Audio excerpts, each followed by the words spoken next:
सभी भक्तों और ईश्वर की संतानों को मेरा कोटि कोटि प्रणाम। बाबा भोले सबका कल्याण करें तथा सबकी मनोकामनाओं को पूर्ण करें, ऐसी आशा है तथा प्रार्थना है बाबा भोले से।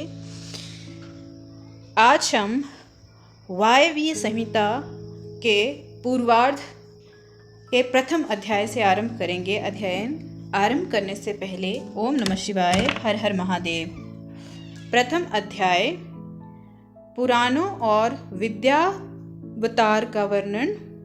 व्यास जी कहते हैं, जो जगत की सृष्टि, पालन और संहार करने वाले हैं, उन भगवान शंकर को मेरा प्रणाम करता हूँ, जिनकी शक्ति अद्वितीय है, जो संसार की हर वस्तु में विद्यमान है अर्थात सर्वव्यापक हैं। उन विश्वकर्ता अविनाशी भगवान शिव की मैं शरण में हूँ। जब गंगा, यमुना और सरस्वती के संगम स्थल प्रयाग में नैमिषारण्य में ऋषि गणों ने यज्ञ का अनुष्ठान किया, तब व्यास मुनि के पुत्र सूत जी उस स्थान पर गए थे। उन्हें वहां देखकर मुनि प्रसन्न हो गए।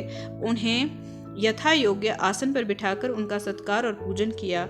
ऋषिगण बोले, हे सर्वज्ञ सूत जी, आप महर्षि व्यास जी के शिष्य होने के कारण सब कथाओं और रहस्यों को जानते हैं। हम पर कृपा करके हमें इस दिव्य ये कथा सुनाएं। ऋषिगण की प्रार्थना सुनकर सूत जी ने मन ही मन भगवान शिव एवं देवी पार्वती का स्मरण किया और सूत जी बोले, हे ऋषिगण, अब मैं आपको पुराणों के प्रकट होने का वृतांत सुनाता हूँ। श्वेत कल्प में वायुदेव द्वारा कहे गए वचन ही न्यास से पूर्ण व शास्त्रों से शोभित होकर पुराण कहे जाते हैं। 4 वेद, 6 शास्त्र, मीमांसा, न्याय, धर्मशास्त्र एवं पुराण आदि 14 विद्याएं हैं। आयुर्वेद, धनुर्वेद, गंधर्व वेद और अर्थशास्त्र से मिलकर ये 18 हो जाती हैं। देवादि देव भगवान शिव ही इन्हीं 18 विद्याओं के उत्पादक हैं। संसार की उत्पत्ति के समय सर्वप्रथम ब्रह्मा जी उत्पन्न हुए, जिन्हें ये 18 विद्याएं प्रदान थी। उनकी रक्षा के लिए विष्णु को शक्ति प्रदान की। श्री विष्णु जी ब्रह्मा की रक्षा करने वाले मध्य पुत्र हैं। ब्रह्मा के 4 मुखों से 4 वेद उत्पन्न हुए। तत्पश्चात उनके 4 मुखों से शास्त्र उत्पन्न हुए। ब्रह्मा जी के मुख से उत्पन्न हुए इन शास्त्रों को पढ़ना अत्यंत कठिन है, इसीलिए मनुष्य गणों को वेदों और शास्त्रों का ज्ञान प्रदान करने हेतु भगवान शिव की कृपा के द्वापर युग में श्रीहरि विष्णु के रूप में व्यास जी अवतरित हुए। उन्होंने द्वैपायन नाम से द्वापर में जन्म लिया और वेद व्यास नाम से जगत प्रसिद्ध हुए। उन्होंने सभी पुराणों की रचना की। संक्षेप में उन्होंने 4 लाख श्लोकों की रचना की। ब्रह्मा, पद, विष्णु, शिव, भागवत, भविष्य, नारद, मार्कंडे, अग्नि, ब्रह्मा, वर्त, लिंग, वराह, वामन, कूर्म, मत्स्य, गरुड़, ब्रह्मांड, स्कंद आदि कुल 18 पुराण हैं। शिव पुराण के धर्म तथा विधि के अनुसार पूजन एवं आराधना से सब मनुष्य तथा देवताओं को शिवलोक की प्राप्ति होती है। दूसरा अध्याय ब्रह्मा जी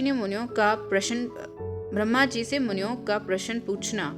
सूत जी बोले, हे ऋषियों, वराह कल्प में ऋषि गणों के मध्य विवाद छिड़ गया कि परम ब्रह्मा कौन है। जब इस बात का निर्णय न हो सका, तब सब ब्रह्मा जी के पास गए। उन्होंने ब्रह्मा जी को प्रणाम करके उनकी स्तुति आरंभ कर दी। तब ब्रह्मा जी ने उनसे पूछा, हे ऋषिगण, आपके यहाँ आने का क्या प्रयोजन है। ब्रह्मा जी के प्रश्न को सुनकर ऋषिगण बोले, हे ब्रह्मा जी, हम संदेह रूपी अज्ञान के अंधेरे में पड़ गए हैं, इसीलिए हम बहुत व्याकुल हैं। हम पर कृपा करके हमारे संदेह को दूर करें। हम सब ये जानना चाहते हैं कि अविनाशी, नित्य, शुद्ध चित्त स्वरूप परम ब्रह्मा परमात्मा कौन है। अपनी लीला से संसार को रचकर इस संसार के सृष्टिकर्ता, पालनकर्ता और संहारकर्ता कौन है।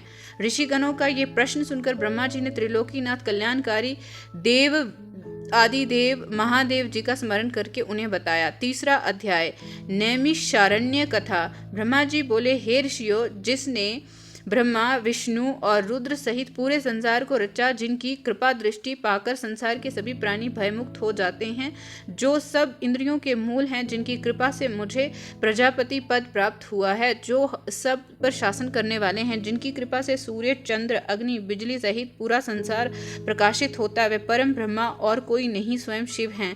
उनकी अनंत महिमा को कोई नहीं जान सकता। त्रिलोकीनाथ कल्याणकारी भगवान शिव ही निपुण, उदार, गंभीर, माधुर्य, मकरंद से सभी प्राणियों के स्वामी और अद्भुत लीला करने वाले हैं। उन्होंने ही इस संसार को उत्पन्न किया है। प्रलय काल में ही वे सारे ब्रह्मांड को अपने अधीन कर अपने में विलीन कर लेते हैं। भगवान शिव का सच्चे मन से पूजन और आराधन करने वाले को प्रभु का दर्शन प्राप्त होता है। भगवान शिव के 3 रूप हैं, स्थूल, सूक्ष्म और सूक्ष्म से सूक्ष्म। स्थूल रूप को देवता, सूक्ष्म रूप को योगी जन और तीसरे अर्थात अत्यंत सूक्ष्म रूप को शिवजी के परम भक्त और शिव व्रत का उत्तम पालन करने वाले ही देख सकते हैं। धर्म का विशेष ज्ञान हो जाने पर अधर्म का नाश हो जाता है और फिर शिवजी की अचल भक्ति प्राप्त हो जाती है। भगवान शिव की कृपा से कर्म के बंधनों से मुक्ति मिल जाती है तथा मनुष्य शिव धर्म में प्रवृत्त हो जाता है। धर्म 2 प्रकार का होता है, गुरु अपेक्षित तथा गुरु अनपेक्षित। गुरु अपेक्षित धर्म द्वारा ही शिव धर्म में प्रवृत्त होकर शिव ज्ञान की प्राप्ति होती है और मनुष्य सांसारिक मोह माया को त्याग कर भव साधन में लग जाता है। तत्पश्चात ज्ञान और ध्यान से युक्त होकर मनुष्य योग में प्रवृत्त हो जाता है। योग से भक्ति, भक्ति से शिव जी की कृपा और उनकी कृपा से संसार से मुक्ति मिल जाती है। तब मनुष्य शिव धाम एवं शिव पद को प्राप्त कर लेता है। इसीलिए ऋषिगण आप सबको मन और वाणी को शुद्ध करके परमात्मा शिव के ध्यान में लग जाना चाहिए। यज्ञों और मंत्रों द्वारा आवाहन करने से वायुदेव आपके पास आएंगे, उसी से तुम्हारा कल्याण होगा। फिर आप सब पवित्र वाराणसी नगरी में चले जाना, क्योंकि वहाँ पर पिनाकधारी शिव देवी पार्वती जी के साथ विराजमान हैं। इस समय मैं मनोमय चक्र को छोड़ रहा हूँ। मैं इस चक्र की नेमी जहाँ टूटे उसी स्थान पर आप महायज्ञ आरंभ करना। यह कहकर ब्रह्मा जी ने शिव जी का स्मरण करते हुए सूर्य को के समान चमकते दिव्य अलौकिक चक्र को फेंक दिया। सब ऋषियों ने ब्रह्मा जी को प्रणाम कर चक्र के पीछे चलना आरंभ कर दिया।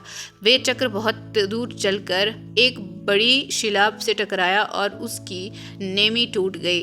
तब वही स्थान नैमिषारण्य नाम से विख्यात हुआ। ऋषिगणों ने उसी स्थान पर महायज्ञ करने की दीक्षा ग्रहण की। एक समय की बात है, राजा पुरुरवा रानी उर्वशी के साथ विहार करता हुआ उस स्थान पर पहुंचा। पुरुरवा 18 समुद्र द्वीपों का स्वामी होते हुए भी उस भूमि को पाने के लिए ललचा गया। मोहित होकर वे उस भूमि को उनसे छीनने लगा।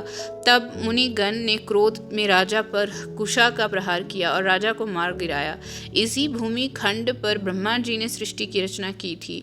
इस भूमि खंड को पाकर ऋषिगण बहुत प्रसन्न और आनंदित हुए। 4था अध्याय, वायु आगमन। सूत जी बोले, ऋषिगण उन भाग्यशाली ऋषियों और नैमिषारण्य क्षेत्र में भगवान शिव को प्रसन्न करने के लिए 10,000 वर्ष तक यज्ञ किया। तब ब्रह्मा जी से प्रेरित होकर वायुदेव ने उन्हें दर्शन दिए। उन्हें अपने सामने पाकर ऋषिगण बहुत प्रसन्न हुए। ऋषिगण ने वायुदेव को उत्तम आसन देकर उनका बहुत आदर और सत्कार किया। वायुदेव बोले, ऋषिगण भगवान शिव की कृपा से आपका यज्ञ निर्बाध गति से चल रहा है। कोई राक्षस अथवा महादैत्य यज्ञ में विघ्न नहीं कर रहा है। फिर भी क्या आपको इस यज्ञ में कोई कष्ट हुआ है?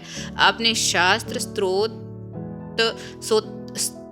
स्तोत्र से देवताओं और पितृ कर्मों से पितरों को पूजकर यज्ञ को विधि विधान से पूर्ण कर लिया है। तब वायुदेव के इन प्रश्नों का उत्तर देते हुए ऋषिगण बोले, हे वायुदेव, हमने अपने अज्ञान रूपी अंधकार को दूर करने के लिए ब्रह्मा जी की आराधना की थी। तब उन्होंने प्रसन्न होकर हमें इस महायज्ञ को करने के लिए कहा था। उन्होंने हमें ही ब्रह्मा विष्णु रुद्र एवं वेदों के स्वामी परम ब्रह्मा परमेश्वर कल्याणकारी भगवान शिव को प्रसन्न करने के लिए शिव मंत्र जपने की आज्ञा दी थी। आपके शुभ आगमन के विषय में भी ब्रह्मा जी ने बताया था। आपने यहाँ पधार कर हमारे महायज्ञ को पूर्ण कर दिया। आपके दर्शन पाकर हम सब का जीवन सफल हुआ और हम सब कृतार्थ हुए। 5वां अध्याय शिव तत्व वर्णन। ऋषि बोले, हे वायुदेव, आप हम सबको ये बताएं कि आपको ये ईश्वरीय ज्ञान कैसे प्राप्त हुआ, जिनका जन्म अभी तक अप्रकट है। ऐसे ब्रह्मा जी ने आपने शिव भाव को कैसे प्राप्त किया। प्रभु, हमारी इस जिज्ञासा को शांत करें और हमें ज्ञान प्रदान करें। ऋषिगण के वचन सुनकर वायुदेव बोले, हे ऋषिगण, 21वें श्वेत रूप नामक कल्प में ब्रह्मा जी ने ब्रह्मांड की रचना करने के लिए भगवान शिव को प्रसन्न करने हेतु कठोर तपस्या की। तब उनकी कठोर तपस्या से प्रसन्न होकर कल्याणकारी शिव ने उन्हें अपने स्वरूप के दर्शन दिए। तत्पश्चात उन्हें परम शिव तत्व ज्ञान का उपदेश दिया। अपनी तपस्या के प्रभाव से ही मुझे ब्रह्म ज्ञान की प्राप्ति हुई है। सर्वप्रथम मुझे पशु पाशुपति संघक ज्ञान प्राप्त हुआ। इस ज्ञान को वस्तु विनाशक माना जाता है। चेतन और प्रकृति दोनों का नायक ज्ञान ही है। पशु पाश एवं पति को तत्वज्ञ कहते हैं। क्षर प्रकृति, क्षर पुरुष और इन दोनों का प्रेरक परमेश्वर है। प्रकृति माया है। माया ही महेश्वर की परम शक्ति है। जीव अपने कर्मों का फल भोगने के लिए ही माया से इच्छादित रहता है। ऋषि बोले, हे वायुदेव, कालादि क्या है, उसका कर्म व फल क्या है, भोग किसे कहते हैं और भोग के साधन क्या हैं। वायुदेव बोले, ऋषिगण, कला, विद्या, राग, काल और नियति का भोक्ता मनुष्य है। हमारा शरीर ही भोग का साधन है। जब शिव भक्ति की भावना प्रबल होती है तब मनुष्य शिव स्वरूप हो जाता है। विद्या ज्ञान बढ़ाती है, राग को कला बढ़ाती है। सुख दुख से मोहित होकर आत्मा सत्व रज और तम गुणों को भोगती है। पंचभूत, पंच तन्मात्रा, पंच ज्ञानेन्द्रिय, पंच कर्मेंद्रिय प्रधान बुद्धि मन अहंकार विकार युक्त है। श्रेष्ठ पुरुषों ने आत्मा को भिन्न माना है। मनुष्य अपने कर्मों का ही फल भोगता है। ईश्वर सर्वज्ञ और अगोचर है। वे ही अंतर्यामी कहलाता है। शरीर तो दुखों की खान है। वे नश्वर है और नष्ट हो जाता है। संसार में आकर वे जन्म मरण के चक्र में घूमता रहता है। आत्मा कभी नहीं मरती, वे अमर है। आत्मा एक के बाद दूसरा शरीर धारण कर लेती है। जीव आत्मा ज्ञानहीन होने के कारण सुख दुख भोगने के लिए स्वर्ग और नरक में जाती है। 6वां अध्याय शिव तत्व ज्ञान वर्णन। ऋषि बोले, हे वासुदेव, पशु और पाश के स्वामी कौन हैं। तब ऋषिगणों का प्रश्न सुनकर वायुदेव बोले, हे ऋषियों, पशु और पाश के निवारक परमेश्वर हैं। परमेश्वर सर्वव्यापक हैं। उसने ही संसार का निर्माण किया है। ईश्वर की प्रेरणा से ही जीव संसार में जन्म लेता है। परमात्मा ही सबका करता है। जिस प्रकार अंधे मनुष्य को कुछ दिखाई नहीं देता, उसी प्रकार मनुष्य भी परमेश्वर को नहीं देख पाता। पशु एवं पाश को जब ज्ञान प्राप्त होता है तो ब्रह्मा ज्ञानियों को मुक्ति मिल जाती है। परमेश्वर महाज्ञानी और महामायावी हैं। वे सारे संसार को अपने अधीन कर लेते हैं। वही संसार की सृष्टि, पालन और संहार करने वाले हैं। त्रिलोकीनाथ देवादिदेव भगवान शिव ही परमेश्वर हैं। उन्होंने ही आकाश और पृथ्वी की रचना की है। उन्होंने ही सभी जीवों एवं देवताओं को रचा है। अतः वे ही पुराण पुरुष हैं। अपनी अपार अलौकिक शक्ति से उन्होंने पूरे त्रिलोक की रचना की और उसका पालन करते हैं तथा समय आने पर इसका विनाश भी स्वयं कर देते हैं। संसार रूपी वृक्ष के 2 पत्ते हैं, जीवात्मा और परमात्मा। जीवात्मा अपने कर्म के फल को भोगती है और परमात्मा उसका लेखा जोखा रखते हैं। परमात्मा का प्रकाश एवं तेज चारों ओर फैला हुआ है। गुह्मोपनिषद के अनुसार परम ब्रह्मा को जानने वाला मनुष्य जन्म मरण के बंधनों से मुक्त हो जाता है। इसीलिए सदा शिव की भक्ति कर मोक्ष प्राप्ति की इच्छा करनी चाहिए। वह कल्याणकारी सदा शिव ही सब कामनाओं को पूरा करने वाले हैं। इनके अमृत रूपी ज्ञान के बिना मुक्ति संभव नहीं है। अतः सर्वव्यापक सर्वेश्वर शिव का ही ध्यान और स्मरण करना चाहिए। वायव्य संहिता पूर्वार्ध 7वां अध्याय काल महिमा। ऋषि बोले, हे देव, इस विश्व की सृष्टि, पालन और संहार रूपी चक्र के निरंतर चलने से ही जीव की उत्पत्ति एवं विनाश होता है। हमें इस काल को अपने अधीन रखने वाले के विषय में बताएं। तब ऋषिगणों के प्रश्नों का उत्तर देते हुए वायुदेव बोले, हे मुनियों, जिस काल के विषय में आप जानना चाहते हैं वह भगवान शिव का ही तेज और दिव्य रूप है। काल को कालात्मा नाम से भी जाना जाता है। इस चराचर जगत में कोई भी काल के सामने रुकावट नहीं डाल सकता। त्रिलोकीनाथ कल्याणकारी भगवान शिव की अंशांश शक्ति ही इस कालात्मा से कार्य कर रही है। इस काल भक्ति शक्ति से ने पूरे विश्व को अपने अधीन कर लिया है।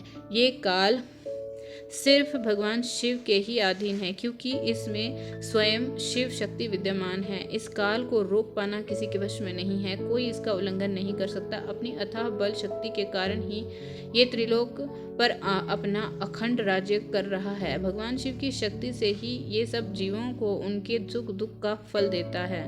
काल के अनुसार ही वायु, धूप, ठंड और मेघ द्वारा जल प्रदान करता है। समय पर सूर्य देव अपनी तेज किरणों से जगत को तृप्त करते हैं, खेतों में अन्न पैदा करते हैं तथा फल फूल प्रदान करते हैं। जब मनुष्यगण इस काल तत्व को भली भांति समझ लेते हैं, तब उन्हें परमेश्वर शिव के दर्शन प्राप्त होते हैं। काल के स्वरूप को जान लेने पर ही शिव कृपा से काल का अतिक्रमण किया जा सकता है। इसे ही तो अमरता कहते हैं, यही मुक्ति है। 8वां अध्याय त्रिदेवों की आयु। ऋषिगण बोले, हे वायुदेव, अब आप हम पर कृपा करके आयु का परिमाण और संख्या के बारे में बताएं। वायुदेव बोले, हे ऋषिगण, प्रलय काल आने तक की अवधि ही पूर्व काल की अवधि है। 15 निमेष की काष्ठा होती है। 30 काष्ठाओं का एक मुहूर्त अर्थात दिन रात। 15 दिन रातों का एक पक्ष होता है और एक प्रकार महीने में 2 पक्ष, शुक्ल पक्ष और कृष्ण पक्ष होते हैं। पितरों के दिन और रात क्रमशः शुक्ल पक्ष और कृष्ण पक्ष होते हैं। 6 महीने का एक अयन होता है और 2 अयन पूरे होने पर 1 वर्ष पूरा होता है। मनुष्यों का 1 वर्ष देवताओं के 1 दिन और रात के बराबर होता है। मनुष्यों की 1 अयन के दक्षिण होने पर दक्षिणायन अर्थात देवताओं की रात और उत्तर होने पर उत्तरायण अर्थात देवताओं का दिन होता है। इस प्रकार मनुष्य के 308 वर्ष पूरे होने पर देवताओं का 1 वर्ष पूरा होता है। देवताओं के वर्षों में युगों की गणना होती है। सतयुग, त्रेता युग, द्वापर युग और कली युग नामक 4 युग कहे गए हैं। इसमें सतयुग देवताओं के 4 सहस्त्र वर्षों का होता है, जिसमें 400 वर्ष संध्या तथा 400 वर्ष संध्या अंश के होते हैं। त्रेता युग में 30,000 वर्ष, द्वापर में 2,000 वर्ष और कली युग में 1,000 वर्ष होते हैं। चारों युगों के 1,000 वर्ष बीतने पर एक कल्प पूरा होता है। 71 चतुर्युगी का एक मनवंतर होता है। ब्रह्मा जी का एक दिन 1 कल्प के बराबर होता है। 8,000 वर्षों का 1 वर्ष और 8,000 वर्षों का 1 युग होता है। 8,000 वर्षों का 1 सवन बनता है। ब्रह्मा जी की आयु 30,000 सवन का समय बीतने पर पूरी हो जाएगी। इस प्रकार ब्रह्मा जी की पूरी आयु श्री हरिविष्णु के 1 दिन के बराबर है। श्री हरिविष्णु की आयु रुद्र के 1 दिन के बराबर मानी गई है। रुद्र की आयु पूरे होने पर ही काल की गणना पूरी होती है। त्रिलोकीनाथ भगवान शिव की कृपा से ही 5,40,000 वर्षों की उनकी आयु में सृष्टि का आरंभ से अंत हो जाता है, परंतु भगवान शिव अविनाशी हैं। काल उनको अपने वश में नहीं कर सकता। ईश्वर का 1 दिन सृष्टि की उत्पत्ति तथा रात उसका संहार होती है। 9वां अध्याय प्रलय कर्ता का वर्णन। वायुदेव बोले, ऋषिगण, सबसे पहले परम ब्रह्मा से शक्ति उत्पन्न हुई। ये वे शक्ति माया कहलाई और उससे ही प्रकृति पैदा हुई। भगवान शिव की ही प्रेरणा से ये सृष्टि उत्पन्न हुई। इस सृष्टि की उत्पत्ति अनुमोल और वृत्तिमोल से उसका नाश होता है। ये जगत 5 कलाओं से पूर्ण एवं अप्रकट कारण रूप है। इसके मध्य में आत्मा अनुष्ठित है। त्रिलोकीनाथ देवादिदेव महादेव शिव ही सर्वज्ञ, सर्वशक्तिमान, सर्वेश्वर और अनंत है। वे सदा शिव ही सृष्टि की रचना, पालन और संहार करते हैं। सृष्टि के आरंभ से समाप्त होने तक ब्रह्मा जी के 100 वर्ष पूरे होते हैं। ब्रह्मा जी की आयु के 2 भाग, प्रथम परिध और द्वितीय परिध है। उनकी समाप्ति पर ब्रह्मा जी की आयु पूरी हो जाती है। उस समय अव्यक्त आत्मा अपने मध्य कार्य को ग्रहण कर लेती है। अव्यक्त में समावेश होने पर उत्पन्न विकार का संहार करने के लिए प्रधान तथा पुरुष धर्म सहित रहते हैं। सत्व गुण एवं तमो गुण से ओतप्रोत दोनों प्रकृति पुरुष व्यापक हैं। जब ये दोनों गुणों में सामने हो जाते हैं तो अंधकार के कारण अलग नहीं हो पाते। तब शांत वायु द्वारा निश्चित होता है। आदित्य रूपधारी महेश्वर अपनी माहेश्वर रूप रात्रि का सेवन करते हैं। प्रातःकाल में महेश्वर अपनी योग शक्ति द्वारा प्रकृति पुरुष में प्रविष्ट हो जाते हैं। तब वे दोनों तो मोक्ष उत्पन्न कर देते हैं। तब उनकी आज्ञा से चराचर जगत के सभी प्राणियों की उत्पत्ति होती है। 10वां अध्याय सृष्टि रचना वर्णन। सर्वप्रथम ईश्वर की प्रेरणा पुरुष रूप में अधिष्ठित अव्यक्त बुद्धि का विकार उत्पन्न हुए। उसके पश्चात सर्वप्रथम रुद्र, विष्णु और ब्रह्मा नामक 3 देवताओं की उत्पत्ति हुई। उनका मुख्य कार्य सृष्टि का सृजन, पालन और संहार है। ये ईश्वरीयत्व युक्त हैं। एक कल्प समाप्त होने पर जब दूसरा कल्प आरंभ हुआ तो तब सर्वेश्वर शिव ने सबको सृष्टि के कार्य सौंपे। ये तीनों देवता एक दूसरे से पैदा होकर एक दूसरे को धारण करते हैं। ब्रह्मा, विष्णु और रुद्र एक दूसरे का अनुसरण एवं प्रशंसा करते हैं। प्रधान से प्रथम वृद्धि, ख्याति, बुद्धि एवं महत्व पैदा हुए। मोक्ष क्षोभ से 3 प्रकार के अहंकार उत्पन्न हुए। अहंकार से 5 महाभूत तन मात्रा इंद्रियां पैदा हुई। सत्व गुण से सात्विक तत्व की उत्पत्ति हुई। तमोगुण अहंकार 5 महाभूत पंचतंत्रता से उत्पन्न 11वां मन गुण से 2 प्रकार का होता है। प्राणियों में 2 प्रकार के गुण होते हैं। समस्त प्राणियों में आदि भूत होता है, उससे आकाश व आकाश स्पर्श गुण की उत्पत्ति होती है। स्पर्श गुण से वायु, वायु से रूप गुण, रूप से तेज, तेज से रस गुण, रस से गंध गुण और गंध से पृथ्वी की उत्पत्ति होती है। फिर इन पंच महाभूतों से सारा संसार निर्मित होता है। महादादिक से एक विशेष अंड की उत्पत्ति होती है। तब ब्रह्मा उस अंड में वृद्धि पाकर ब्रह्मा नाम से क्षेत्रज्ञ जाता है। वही सर्वप्रथम शरीरधारी पुरुष है। ये तीनों गुणों को अपने अधीन कर रखते हैं। इन्हीं तीनों गुणों के कारण वे अपने शरीर के 3 विभाग कर देते हैं। सृष्टि कार्य में ब्रह्मा, पालन में विष्णु एवं संहार में रुद्र कार्य करते हैं। उस विराट नायक का गर्भ बंधन सुमेरु पर्वत से होता है। समुद्र का जल उसका गर्भाशय है। वे इस अंड में लोक निवास करते हैं। इन लोकों में सूर्य, चंद्र, नक्षत्र, वायु का निवास है। जल इस अंडे को ढककर रखता है। जल से 10 गुना तेजी से वायु से 10 गुना आकाश उस आदिभूत को ढककर रखता है। फिर महत्वादी को प्रकृति चारों ओर से ढके रहती है। इस 7 वर्णों में अंड रहता है। इस प्रकार ये 8 प्रकृतियां हैं। अव्यक्त द्वारा और संपूर्ण संसार निर्मित हुआ है और उसी में विलय भी हो जाता है। काल के अधीन गुण भी सम और विष्णु होते हैं। गुणों की कमी अथवा विशेषता होने पर सृष्टि की रचना होती है और इसका समानता होने पर प्रलय हो जाता है। ब्रह्मा की ये योनि है कि और ये अंड ही ब्रह्मा का निश्चयात्मक क्षेत्र है। प्रकृति सर्वगामिनी है, जिसमें सहस्त्र अंडे रहते हैं। उन अंडों में चतुर्मुख विष्णु, ब्रह्मा और रुद्र को प्रकृति रचती है। ये तीनों शिवजी की समीपता पाकर स्थित रहते हैं।